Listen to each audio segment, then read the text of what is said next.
Not all killers are men. South Africa has seen women whose crimes are so cold, so calculated, they've shocked the entire nation. Women who hid behind ordinary lives, while leaving behind extraordinary horror. This is the episode 1 of our series on South Africa's most notorious women. We begin with a name written in death and deception, the woman who turned funerals into business opportunities. Her name is Agnes Segomotsi, and her story is one of the darkest South Africa has ever seen. Alleged insurance killer Agnes Segomotsi Setshwantsho is appearing in the Mabato Magistrates Court as her bail application continues. The 49-year-old is being accused of poisoning her 30-year-old niece to cash in on an insurance policy worth 3 million rand. She faces multiple charges, including murder, fraud, and defeating the ends of justice. For years, tragedy seemed to stalk her family. A husband gone, a child gone, a niece, a daughter. Each death was ruled natural, each coffin closed quietly. But behind the grief, there was a pattern, a paper trail of insurance policies worth millions, and every one of them led straight to Agnes. Take her niece, Bonolo Modisimang, young, healthy, insured for more than 3 million rand. One day she ate the food her aunt gave her, and never woke up again. Doctors signed off the death as natural. But suspicions grew, and years later, investigators exhumed her body. What they found was chilling. Bonolo had been poisoned. Then came her own son, Kutlo. He was insured for 6 million rand. Suddenly, without warning, he too was dead. For most mothers, that would be unbearable grief. But for Agnes, it was another potential payout. Police began pulling the threads, and what unraveled was staggering. Reports show she had opened between 40 and 58 life insurance policies, spread across multiple companies, sometimes more than one policy on the same family member. The potential payouts stacked into the tens of millions. And the people meant to benefit? Never lived to see tomorrow. By late 2023, the pattern was too strong to ignore. Police moved in and arrested her. The headlines spread like wildfire. A mother accused of murdering her own blood for cash. South Africans were horrified. The story didn't feel real.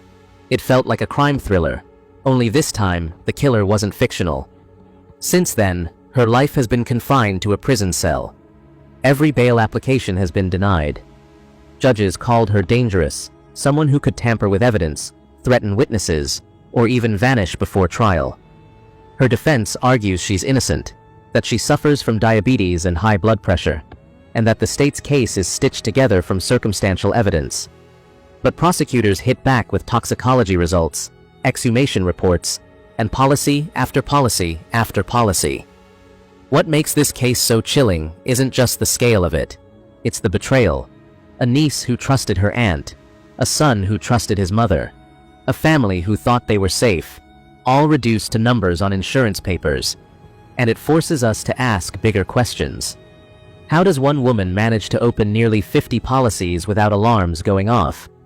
How many payouts slipped through before someone finally connected the dots? How many other families out there are living with quiet suspicions, never realizing they too might be victims of something like this? Now, Agnes waits. The trial looms in the Northwest High Court in Mahikeng. Prosecutors call her calculating, cold-blooded, one of South Africa's most dangerous killers. Her defense insists she's a scapegoat. But whether the court finds her guilty or not, the story of Agnes Segomotsi Setshwantsho has already carved its place in history, as one of the most terrifying cases of betrayal and greed the nation has ever seen. And what makes it worse is that she's not the only woman whose name has been written in blood. Our next deadliest woman involves a mother, someone whose job should have been to protect, to love, to nurture. But instead, she became the architect of her own child's nightmare, a betrayal so shocking it stunned a nation. The mother behind this unspeakable act is Kelly Raquel Smith. It all started in Saldanha Bay, a quiet coastal town in South Africa, seemed like any ordinary place. But on February 19, 2024, darkness crept into the Smith family home. 6-year-old Jocelyn Smith vanished without a trace. Her mother, Kelly Smith, initially appeared as a grieving parent, pleading for her daughter's safe return. The town and community sprang into action, distributing flyers, organizing searches, and holding on to hope that Jocelyn would be found alive. Yet behind Kelly's facade of worry, a chilling truth was hiding. As the investigation unfolded, shocking revelations emerged. Kelly had told her friend, Laurencia Lombard, about plans to sell her daughter to a man, a traditional healer, locally known as Sangoma, for 20,000 rand, roughly $1,100. Witnesses testified that Kelly had even spoken about selling children for as little as £200 each. The betrayal was unimaginable. A mother plotting against her own child for money. Police quickly traced the evidence, which led to the arrest of Kelly Smith, her boyfriend Jacques Apollos, and their friend Steveno Van Reen.